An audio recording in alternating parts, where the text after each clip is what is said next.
Before I tell you what happened, understand this. Every name you are about to hear has been changed. It is not to protect evil.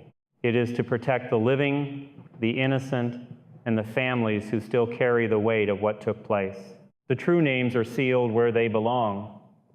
I am telling the story as I received it, through conversations with brother priests and pages of notes that never should have existed in a Catholic hospital to begin with. It started in a river town in Missouri, the kind of place where the Mississippi is not just a landmark but a presence. In winter, the wind comes off the water like a blade, and the whole town smells faintly of damp earth and wood smoke. There was a small Catholic hospital there, not a grand academic center, not a fortress of steel and glass, just a community hospital run with sincere intentions, modest funding, and a deep desire to serve. And tucked inside that hospital was a wing the staff talked about in lowered voices. They called it the Mercy Ward, not officially, not on any sign. But if you worked nights, if you pushed a cart down that hallway when the rest of the building was quiet, you heard the phrase used the way people use nicknames for cemeteries. Half joke, half confession. The Mercy Ward was the cancer floor, the last stop, the place where patients went when the charts were full of words like terminal and palliative and comfort measures only. When you are there, you are not being prepared for discharge. You are being prepared for death, and everyone knows it, even when nobody says it out loud. There was a nurse on that floor, called her Helen, who had been there a long time. She worked the night shift. She was in her 40s then, widowed, no children. She had a reputation that sounded, at first, like sainthood to grieving families. She helped my mother go so peacefully. She didn't let him suffer. She stayed with us when the doctor couldn't. People said it the way they talk about a good priest at a funeral, grateful, relieved, almost reverent. And in a way, that is the danger. When a human being begins to receive the kind of gratitude that belongs to God alone, something starts to shift inside the heart. Not always, not in everyone, but enough that I pay attention when I hear stories like this. The first death that mattered, what I mean is, the first death that fed what was already waiting there came on a night so cold that even inside the hospital you could feel it. The heat vents worked, the blankets were warm, but the windows held that hard winter chill, and the hall lights seemed harsher for it. A man named George, again, not his real name, was dying of lung cancer. He had been fighting for weeks in that room, oxygen hissing, chest rising and falling like it had to climb a hill every time, morphine on a controlled pump, a tired heart, a body that had become a battleground. He was lucid enough to speak, and what he said to Helen that night was not dramatic. It was simple. That is what makes it stick. If God is merciful, he told her, he would have taken me already. Why are we dragging this out? There is a way dying people speak when they have nothing left to perform. No need to comfort you. No strength to keep up appearances. Just raw truth and exhaustion. The problem in a hospital is that compassion is constantly colliding with rules. The doctor on call was tied up downstairs with an emergency. The paperwork for adjusting medication was not going to happen quickly. There were other rooms on that floor, too, other patients moaning softly, the kind of sound you only hear at night when there is no daytime bustle to cover it up. Helen stood there with a choice that people make every day in smaller ways. Do I follow the rule, or do I do what feels merciful? She looked at George, and she looked at the morphine pump. She told herself she was not doing harm. She told herself she was easing suffering. She told herself what so many people tell themselves when they are about to step over a line. Just a little more. She adjusted the dose.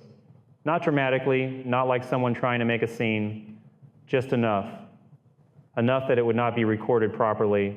Enough that if anyone asked later, she could say she was trying to keep him comfortable and not be lying in the way she imagined lying. She did not write it down. That matters. People who believe they are doing the right thing are often careful to make sure no one can challenge them. George's breathing slowed. His face, which had been pinched with pain, softened. He died quietly, like a candle going out. In the morning, a physician wrote what physicians sometimes write when the patient was expected to die and nobody wants trouble. natural causes, multi-organ failure, end-stage disease. The family wept, prayed, and said God had finally given mercy. And Helen went home after her shift with a strange feeling that was not grief and not peace, but something else. A quiet certainty mixed with a faint thrill. She had done what no one else would do. She had helped. This is where the story turns. And if you have never dealt with spiritual evil, you might miss it. People think demons arrive with smoke and noise. They do not. Most of the time, they arrive like an idea that feels like your own thought. Helen had a thought as she washed her hands at the sink, alone under fluorescent light. That was kinder. And then, in the back of her mind, so faint she could have mistaken it for her own conscience agreeing with her, came something like a whisper. In the files I later saw, the priest who reviewed this case used a name for the entity that attached itself to that floor. He called it Misericord Mercy, but twisted. The name also belonged to a blade once used to finish someone quickly on a battlefield, a mercy knife. That detail matters, because evil loves language. It loves to take holy words and use them like masks. Misericord did not give people cancer. It did not cause car accidents. It did not need to. It fed on something subtler. The moment a person says, I will decide who lives and who dies, and I will call it love. After George, the pattern began to repeat. A patient would be in agony, pleading. A family would be exhausted, desperate, sometimes even asking in a low voice whether there was anything that could be done to make it end. A doctor would be slow to adjust medication because there are policies, laws, moral boundaries, and sometimes plain caution. And Helen would be there in the night, steady hands, soft voice, the comforting presence everyone trusted, just a little more. The patient would slip away sooner than expected, not hours later, not days later, sooner. Still within the range where it could be called natural, but consistently earlier than the body seemed ready for. The chart would remain clean. The medication count would not quite make sense, but not enough for anyone to fight over it during a busy week. The family would hug Helen and call her an angel. And Misericord would feast not on blood, not on screams, but on that exchange of power. The more it happened, the more Helen believed it was her role. She began to manage the process. She learned where the cameras did not see. She learned which forms no one looked at closely. She learned how to borrow from one vial and make the inventory appear correct. It was not sudden, it was gradual. That is another thing people misunderstand about moral collapse. It is usually a slope, not a cliff. Not every patient begged to die. There was an elderly woman, call her Marie, who never said she wanted her life ended. She only said she was afraid of pain. She said she was frightened of the nights. She wanted someone to stay with her. Helen heard what she wanted to hear. Helen translated fear into consent. And that is where Misericord becomes most visible to me as an exorcist. Because once you can twist a person's words, you can twist anything. You can twist the gospel, you can twist compassion, you can twist the cross itself into an argument against suffering, as if suffering has no meaning and no redemption. The death rate on that wing started to look better on paper. Families were less likely to complain about agonizing final hours. Administrators liked that. They praised Helen. They called her dedicated. They used phrases like compassionate care and dignity. In a Catholic hospital, those words should have been guarded like the Eucharist. Instead, they became cover. There were 3 people who began to notice something was wrong, though they did not all name it the same way. A nun who served the hospital, called her Sister Margaret, made rounds to pray with the dying. She was older, seasoned. She had the kind of quiet strength you meet in women who have spent decades in prayer and service. She did not panic easily, but she began to feel uneasy on that floor. It was not a vision. It was not voices. It was a sense that the air itself was wrong, like walking into a room where an argument just happened and the anger is still hanging in the corners. A respiratory therapist called him Luis Notice Numbers. He was not dramatic. He was the kind of man who believes in doing his job well, going home and keeping his faith simple. But he saw it too often, the pump reading a dose that didn't match the chart, a patient who was stable enough to speak in the evening and dead before dawn, again and again, with the same nurse present. And then there was a young priest assigned as chaplain, call him Father Andrew, newly appointed, serious, not naive, but still young enough to be surprised by human darkness. He spent time with patients because he believed he should. He listened. He prayed. He heard confessions at bedsides, the way priests sometimes do when people realize the end is near. He began to hear things that troubled him. A man near death gripped his wrist with surprising strength and whispered, "There's someone at the foot of my bed. She's dressed like a nurse, but her face it's like there's no face, just darkness. And she says she's here to help me rest." Father Andrew assumed delirium at first. Medication can do that. Fear can do that. But then it happened again from another patient in a different room who had not spoken to the first. Another woman, lucid, trembling, said, "Father, there's a voice telling me to just nod. It says if I nod, she'll give me something and it'll be over. It says God will understand, but I know deep down, I know that isn't God." Those words matter. Evil will always try to borrow God's authority. It will claim God's permission. It will claim God's mercy. And it will do it in a voice that sounds reasonable. Louise started hearing something too, and this is the detail that makes the hair on my arms rise even now. Late at night, when he came up to adjust oxygen or check a machine, he would pass rooms where the lights were dim, curtains partly drawn, families sleeping in chairs, and he heard it not from one room, but from several, as if the hallway itself were breathing. "Let me help, let me help." Not spoken aloud by nurses, not coming from televisions, just there, threading through the quiet. Father Andrew did what a prudent priest does. He did not rush to call it demonic. He started writing things down, dates, times, patient remarks, his own impressions. He compared the mortality rate on that wing to others. He spoke carefully to Sister Margaret. He asked Louise questions without leading him. He listened. And then he sat alone one night in that hallway and prayed. He did not bring a stole or holy water like he was staging a confrontation. He brought the gospel and the name of Jesus, because that is where you always start. He read about Christ's suffering, about the passion, about the way God did not choose the easy shortcut even when one could have been taken. And as he read, a thought slid into his mind with the smoothness of oil on water. Why suffer? Why drag it out? One injection and it's done. It did not sound like his own thought. It sounded like a well-worn argument, polished from use, a phrase that had been repeated enough to become familiar to whatever was living off that floor. He stopped reading. He felt the weight of the hallway, the hush, the sense of being observed, not by human eyes, but by something patient and pleased with itself. He wrote in his notebook 2 words that would follow this case to the end: twisted mercy. At this point in the story, most people assume the evil is obvious.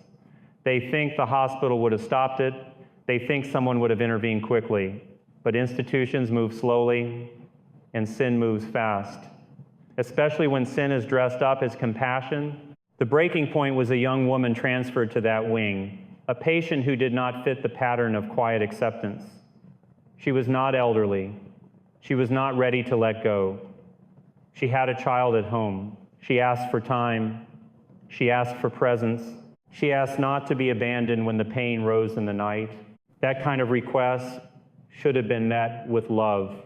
Instead, in the mind of someone who had begun to believe she was mercy itself, it looked like needless delay. It looked like suffering that could be fixed. It looked like a problem to solve. And misericord, whatever it was by then, whatever foothold it had gained through repeated choices, had been waiting for a case like hers. Because the easiest way for evil to remain hidden is to operate where everyone expects death. The hardest place for it to hide is where hope still flickers. On the night the storm rolled in off the river, with rain tapping hard against the windows and the wind pushing at the building like it wanted inside, Helen came on shift and made her rounds. She paused outside the young woman's room, and the mercy ward, quiet as a chapel after midnight, seemed to lean in and listen. Helen paused outside the young woman's room, hand resting on the rail of her medication cart as if she were listening for permission. The hallway lights hummed with that thin, tired electricity that always seems louder after midnight. Somewhere down the corridor, a television murmured softly behind a half-drawn curtain. The rest was breath and machines. Inside the room, the patient, Lisa, though that was not her name, lay propped slightly on pillows, her face pale under the warm spill of the bedside lamp. She was young enough that the hospital gown looked wrong on her, as if the cloth itself protested. Her breathing was uneven, but not frantic. She was frightened, not delirious.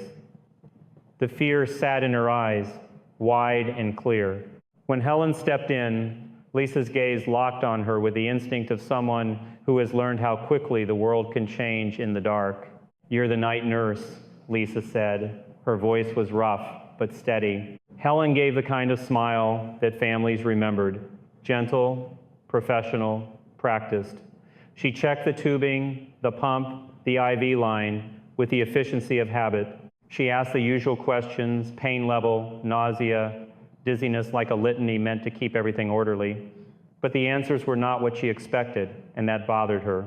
Lisa did not say she wanted it to end. She did not whisper, "Please help me go."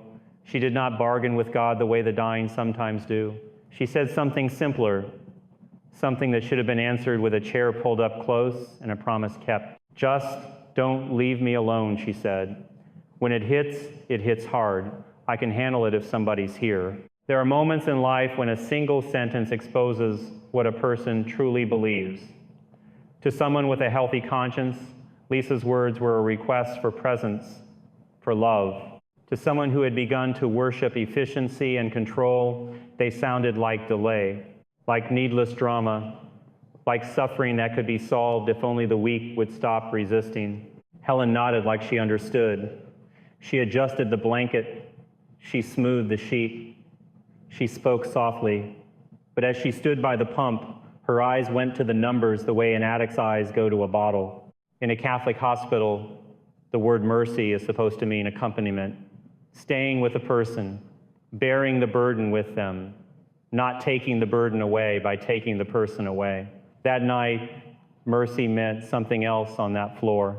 Helen returned to the medication cart. She checked the vial. She checked the order. She checked the pump settings. And then she did what she had done too many times to call it a mistake in her own mind. She decided. The storm outside grew louder. Wind shoved rain against the glass. The building creaked in small, tired ways. On another floor, someone laughed briefly in a break room, a sound so out of place it felt like a lie. Helen told herself Lisa would be grateful. Helen told herself Lisa's child would be spared watching suffering stretch out. Helen told herself God wanted compassion, not torment. She told herself the same story that had carried her through every unauthorized adjustment, just a little more. But this time, something was different. Whether it was fatigue or haste or a mind too used to cutting corners, Helen misread a unit. The difference was small on paper and enormous in the body. She turned a careful nudge into a heavy push. At first, Lisa's face relaxed. Helen saw that and felt the familiar wash of righteousness. The quiet power that came from watching pain retreat at her hand. She checked the line, prepared to leave, already moving on in her mind. And then Lisa's breathing changed. Not the slow settling that comes with comfort. Something else. A drag, a stutter, a long pause that stretched beyond normal. Her lips parted. Her chest rose unevenly, as if the muscles had forgotten the sequence. Lisa's eyes opened wider. Her hands twitched against the blanket. A tremor ran through her shoulder.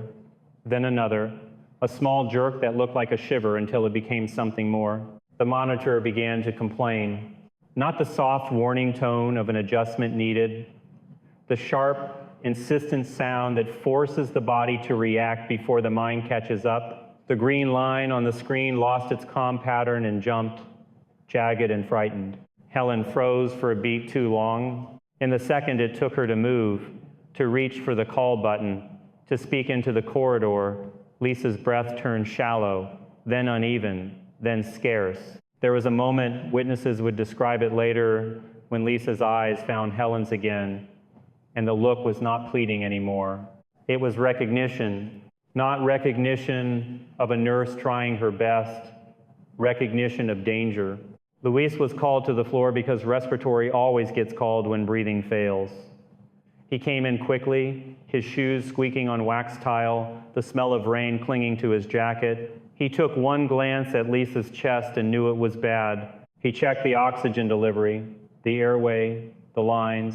His hands moved with trained speed. He barked for help. Someone shouted for a code. And then Luis looked at the pump. He had seen pumps all his working life. He had seen high doses, low doses, changes over time. What he saw now did not match the story he had been told. The reservoir reading was wrong for how recently the bag had been changed. The setting was not what it should have been for a patient still conversing earlier. The room smelled faintly sweet in that chemical way opioids sometimes do when the air is too still. He did not accuse anyone in that moment. He did not have time. He did what decent people do when faced with a dying body. He tried to save her, but the body was already slipping away, not on its own schedule, not on the slow curve of disease, but as if someone had yanked the cord. Lisa went into a chaos that made a mockery of the quiet deaths on that wing. There was nothing dignified about the way her chest fought and failed. A nurse began compressions. Someone tried to reverse what could be reversed. Someone called the physician, voice strained, and then Lisa stopped, not like a candle, like a light cut off. The monitor flattened into that long, merciless tone that fills every hospital with the same cold truth. The staff stopped moving one by one, as if the room itself had become heavy. Someone whispered a prayer. Someone swore under their breath. Helen stood at the edge of it all, too still, her face draining of color. A few minutes later, the door opened and a man stepped in, Tom, though that was not his name. He had come through the storm because he couldn't sleep at home knowing his wife was alone. He arrived just in time to see the aftermath. The sweat on faces, the stiffness that comes when a room has turned from rescue to ritual. He saw the needle. He saw the line. He saw the pump display, too low for what he had been told. He saw Helen's hand hovering near the equipment like she didn't know whether to touch it or run from it.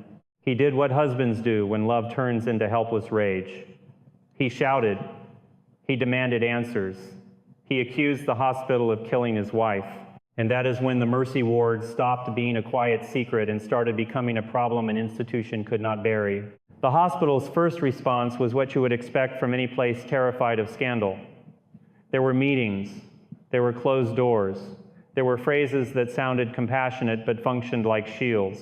She was very sick. It was an unfortunate complication. We followed protocol. But when the husband threatened lawyers and when a local reporter started sniffing around, the shields cracked. Paper has a way of betraying people who think they are too careful. Machines keep logs. Medication cabinets keep counts. A pattern leaves fingerprints even when you wipe the handles. The internal investigation began in earnest, not because the administrators suddenly found courage, but because they feared exposure. Luis gave his statement with the simple honesty of a man who does not enjoy conflict but refuses to lie. He described what he had seen, what he had smelled, what did not add up. He described the difference between expected decline and sudden collapse. He did not say murder. He let the facts speak. Father Andrew, careful and precise, provided his notes, dates, comments. The strange consistency of deaths on nights when Helen worked, the disproportionate number of peaceful passings that happened under her watch, sooner than expected, again and again. He did not accuse either, not yet. He simply refused to ignore what his conscience had been recording for months. Sister Margaret, her hands folded, as if in prayer, even while she spoke, reported the growing unease and the things patients had said. She knew how it sounded. She also knew what happens when spiritual rot is left to spread. Helen denied wrongdoing. Of course she did. She insisted she had only followed orders. She said she had only tried to keep people comfortable. She suggested the patients were fragile, that any change could have pushed them over the edge. She spoke the language of plausible deniability because that language works so often in bureaucracies. But then details surfaced that could not be explained away without insulting intelligence. Missing documentation, discrepancies between medication dispensed and medication charted, small irregularities in pump records that lined up too neatly with death times, a culture of silence around night adjustments, and through all of it, something else grew stronger, like a presence enjoying the tension. Father Andrew started noticing that the spiritual reports were increasing at the same time the investigation heated up. That is typical. When darkness is challenged, it becomes more active. It wants to intimidate. It wants to scatter. It wants to push people back into doubt. A patient who had been lucid enough to pray the rosary suddenly began insisting there was a figure in the hallway wearing a nurse's uniform, but with no face, only shadow. Another patient, trembling, begged the priest not to leave, because it talks like it's kind, she said, but it isn't kind. Louis said he heard the whispering more often, and now it sounded less like comfort and more like insistence. The same phrase, over and over, as if the building itself had learned a sentence. Let me help. Father Andrew contacted the priest in his region who handled extraordinary cases. He did it the way a responsible chaplain should, without drama, without claims, without theatrics. He asked for guidance. He asked for a review. He asked what to do when moral wrongdoing and spiritual oppression appear braided together. The answer he received was not immediate intervention with ritual. The answer was caution, investigation, prayer, discernment. Because even if there is spiritual activity, you do not ignore the human sin that invited it. Evil loves to hide behind confusion. The first step is always truth. As the hospital administration tried to contain the situation, they also tried to contain Helen. They offered early retirement. They suggested counseling. They used a term that sounds sympathetic, but can be a way to avoid accountability, compassion fatigue. In private, they hoped she would go quietly, and the story would fade. But people do not go quietly when they believe they are righteous. Father Andrew confronted Helen in an office near the nurses' station. He did not shout. He did not accuse her of diabolical influence. He spoke like a priest, which is to say he appealed to conscience. He asked her why the records did not match. He asked her why so many deaths clustered around her shifts. He asked her what she believed she was doing. At first she defended herself with the usual lines.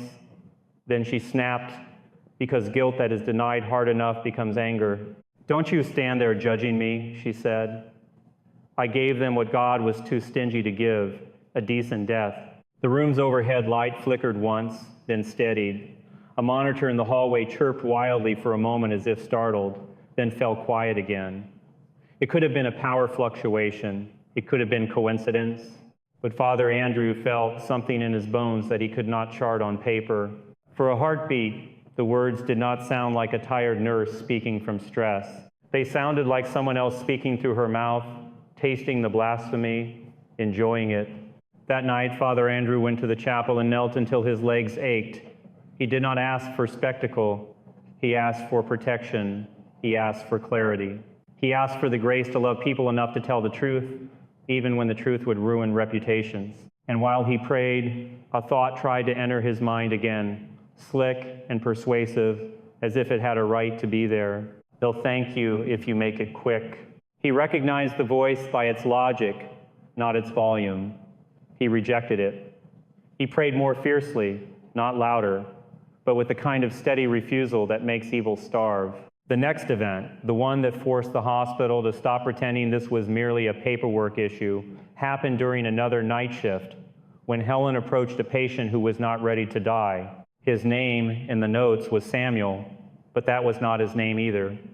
He had severe lung disease, and his breathing was hard, but his eyes were still clear. He was waiting for his grandson to come home from the military. He had a picture on the bedside table, a young man in uniform smiling into the camera, and Samuel would touch the frame as if it were a promise.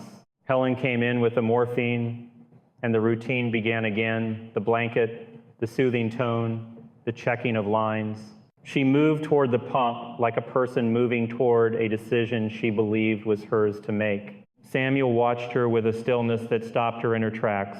"Don't," he said. Helen's hand paused. Samuel's eyes did not leave her face. "I know who you are," he said, voice thin but firm. "I saw you in a dream. You aren't here because you love me."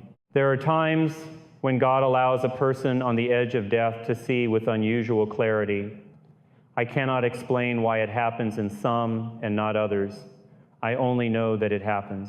And when it does, it can interrupt evil at the moment it expects an easy meal. Helen's fingers trembled. The syringe slipped. The needle pricked her own wrist in a quick, stupid accident that would have meant nothing if it had occurred during normal, careful practice. But the medication entered her bloodstream. Within moments, she felt the room tilt. The edges of her vision darkened. Her knees buckled.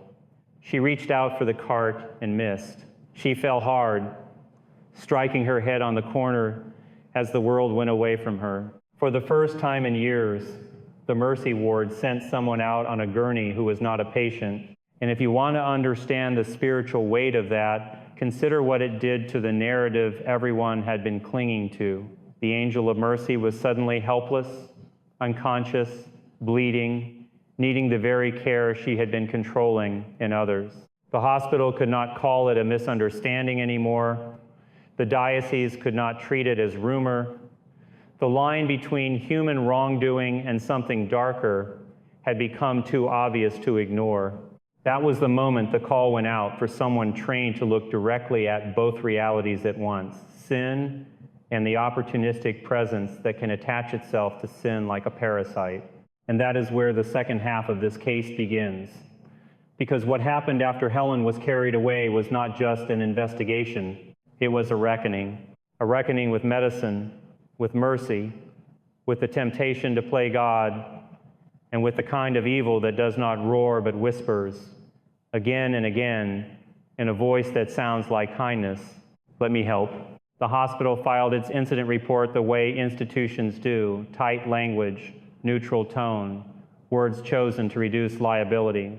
But inside the building, after Helen was taken downstairs and the cart was rolled away, the Mercy Ward felt different. It was as if the hallway had been holding its breath for years and finally exhaled. Father Andrew stood in the dim light outside Samuel's room, watching staff move with a kind of stunned efficiency. No one spoke above a murmur. People avoided each other's eyes. A nurse wiped down the floor where Helen had fallen, scrubbing harder than necessary, as if friction could erase the moment. Samuel lay back against his pillows, still breathing like every inhale cost him something, but his gaze remained steady. Father Andrew stepped into the room and pulled the curtain partly closed. "What did you see?" Father Andrew asked him softly. Samuel's lips moved in a faint half-smile that wasn't humor. "I don't know what it was," he said, "but I know what it wasn't. It wasn't mercy."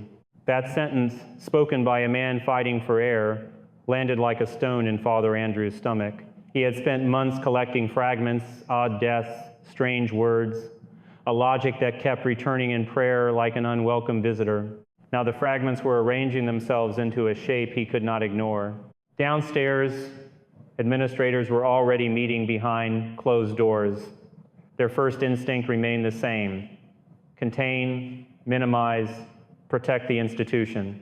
There was a Catholic fear beneath the corporate fear, a fear of scandal, of headlines, of people concluding that if this could happen in a religious hospital, then nothing was sacred. They spoke in phrases like human error, fatigue, systemic oversight. They talked about policy adjustments, retraining, new safeguards for controlled medication. They spoke as if the moral center of the matter was paperwork. But Luis had no appetite for euphemisms anymore. He told them, respectfully but firmly, that this was not a single mistake. He had seen too much. He had kept quiet too long. And if they tried to bury it, he would not be part of their silence. Sister Margaret, her hands folded in her lap, said something that made the room go still. You keep saying fatigue, she told them, but I have watched evil use exhaustion as a door, and this door has been open a long time. The room did what rooms always do when someone introduces a spiritual diagnosis into a practical problem. Some faces tightened. Some eyes rolled inward, not in contempt, but in discomfort. People do not like to admit that their world is porous. Father Andrew asked for permission to contact the diocese formally. He did not ask for an exorcism. He asked for oversight and counsel. He asked for someone who understood the Church's moral teaching well enough to name the sin, and who understood spiritual warfare well enough to discern whether something had attached itself to that sin. Within days, the diocese sent a priest known for careful judgment, Father Joseph, not his true name. He arrived without an entourage, without cameras, without drama. He carried a small bag, a breviary that looked well used, and the quiet posture of a man who had learned to walk into troubled places without feeding the trouble. He did not begin by blessing hallways. He began by listening. He spoke with Father Andrew first in the chapel where the candles burned low and steady. Father Andrew placed his notebook on the table between them, not as an accusation, as a record. Father Joseph read pages without interrupting. Dates, comments, patterns, the repeated phrasing patients had reported, the way certain words seemed to appear across different rooms from people who had never met. When he finished, he did not say this is demonic. He did not say this is only psychological. He said something more sober. This is a wound, he said, and wounds draw flies. Then he spoke with Luis in a small office near respiratory. Luis showed him what he had noticed, how the pump logs and medication counts did not match the narrative of routine end-of-life care. He described the smell, the settings, the strange frequency of sudden collapse. He described the way it felt walking those halls late at night, how the whispering sometimes seemed to sit just behind his ears. Father Joseph asked him questions that did not flatter him and did not trap him. He asked whether Luis had ever confronted Helen directly. He asked whether Luis had ever reported his concerns before the death of the young woman. He asked whether Luis had been afraid. Luis stared at the floor, jaw tight. Yes, he admitted. I was afraid, not of her, of what it would do, of what it would cost. And I told myself I was just being careful. Father Joseph nodded slowly. Evil loves careful people, he said. It teaches them to call fear prudence. Sister Margaret met Father Joseph in the chapel too. She did not offer theories. She offered impressions, the kind seasoned religious learn to trust. She described how prayer felt heavier on that floor, as if words had to push through something thick. She described the patient's strange accounts of a nurse-shaped presence. She described a sense of being mocked, not with sound, but with atmosphere. Father Joseph listened, then asked her a question that might have sounded strange to anyone else. When you pray up there, he asked, what part of Christ do you feel pushed away from? Sister Margaret didn't answer immediately. Then she spoke with a quiet that felt like truth. The passion, she said. Suffering, the cross.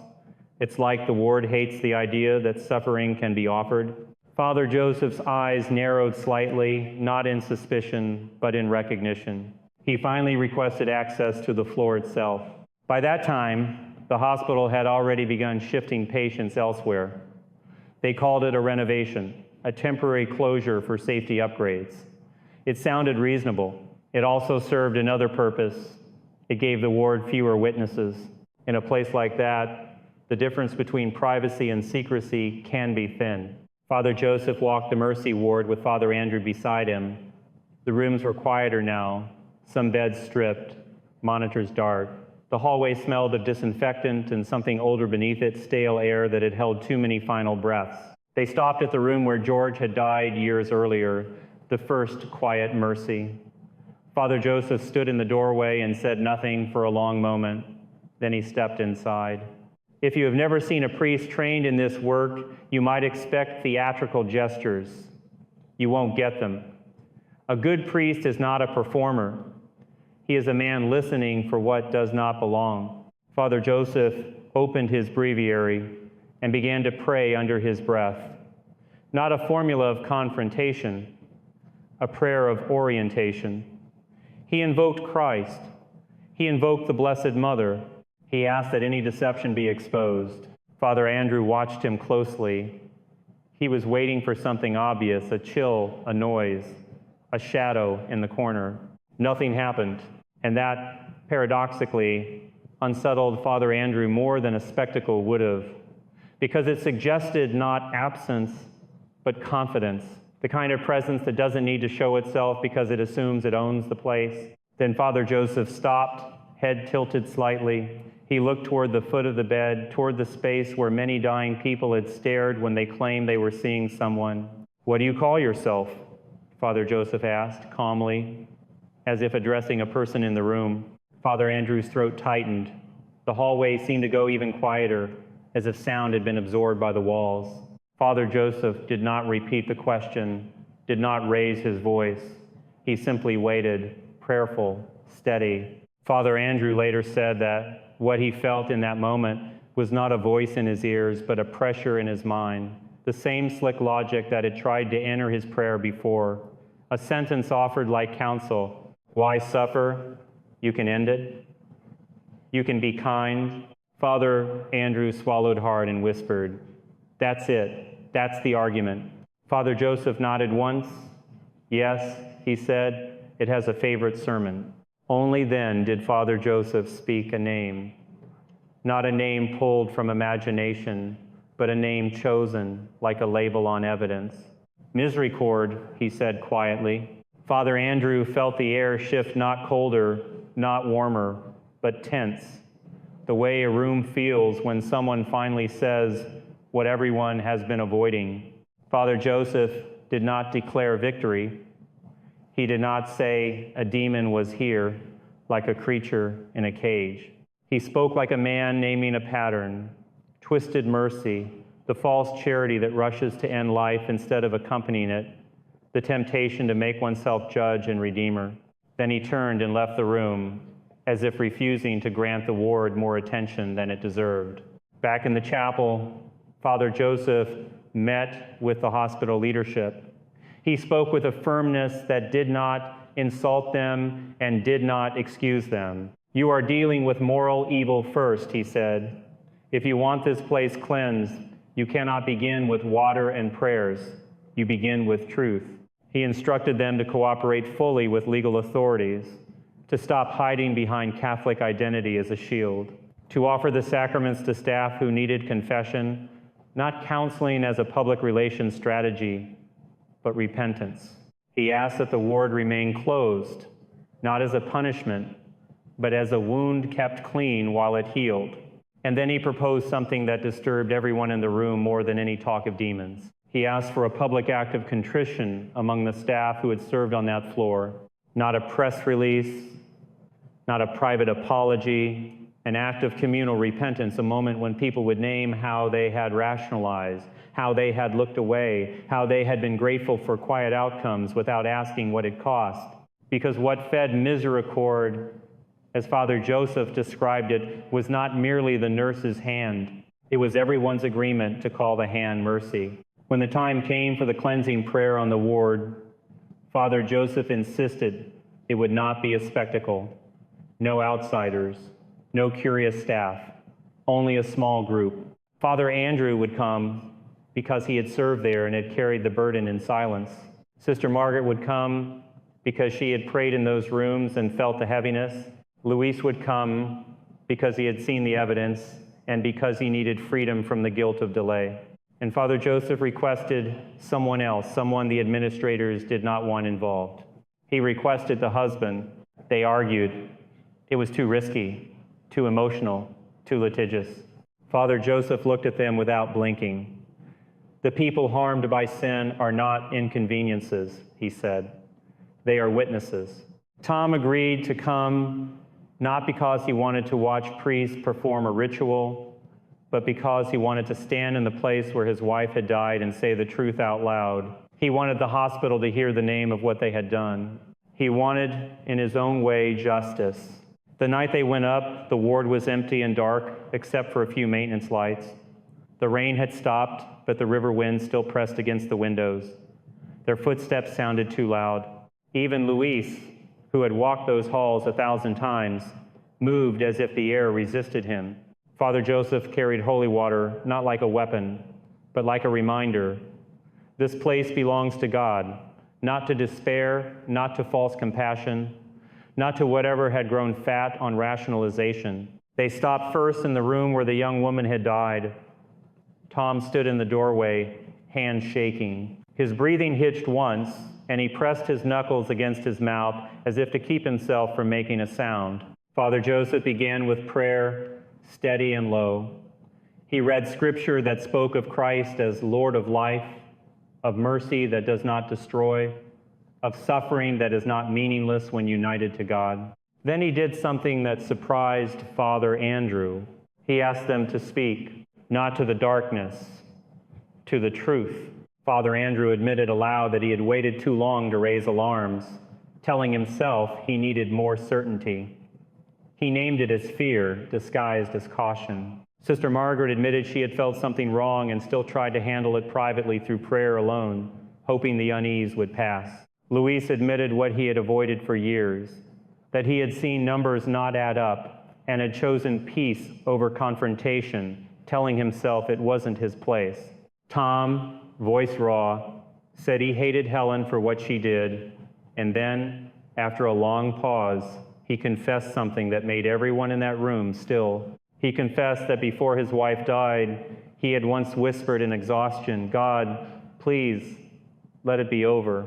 He wept as he said it, not because it was a crime, but because he realized how easily despair can be recruited, how easily a tired prayer can be twisted into consent. Father Joseph let him cry. Then he said gently, "That is not guilt for you to carry as murder. That is grief. But do you see how the enemy uses it? It takes your exhaustion and tries to make it a theology." Then Father Joseph spoke again the name he had chosen. "Misericorde," he said, and his voice was no louder than before. "You have hidden behind mercy. You have worn it like a robe. You have used pain as leverage. In the name of Jesus Christ, you will leave." Nothing dramatic exploded, no screaming, no flying objects, but the ward answered in smaller ways. A monitor stored in a supply closet chirped once, sharp and brief, though it had been unplugged. The maintenance lights in the hallway flickered as if a breeze had passed through them, though the air was still. A bed frame in the corner vibrated lightly, just enough that Luis noticed and stepped back, heart pounding.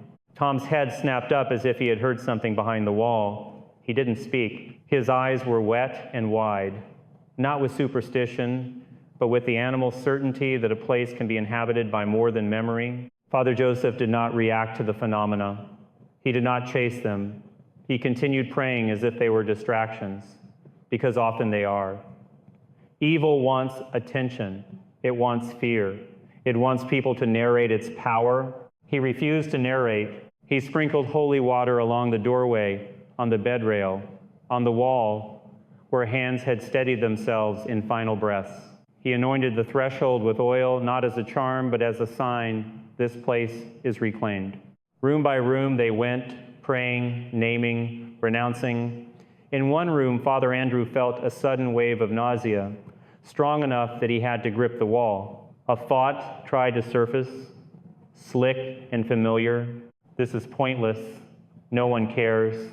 You're too late." He recognized it instantly as the voice of despair, the twin of false mercy. He whispered the name of Jesus under his breath until the thought dissolved like fog thinning under sunlight. By the time they reached the end of the hall, the atmosphere had changed not into cheer, not into comfort, but into something like clarity. The weight was not gone entirely. Places keep scars. But the sense of being watched, of being mocked, had retreated. They returned to the chapel without speaking much. Words felt too small. In the months that followed, the hospital did what it should have done years earlier. Policies were tightened, oversight increased, staff were trained and retrained, but more important than procedure, some hearts changed. A number of employees requested confession. Some admitted they had used the phrase "help them go too easily," They began to speak differently about dying, not as an inconvenience to solve, but as a mystery to accompany. The ward itself was remodeled and repurposed. They stripped the old carpets, repainted the walls, changed the lighting, and turned it into a rehabilitation space where life moved forward instead of ending quietly behind curtains. People said it felt brighter, though no one could explain why a different paint color would change the air. Helen survived her fall.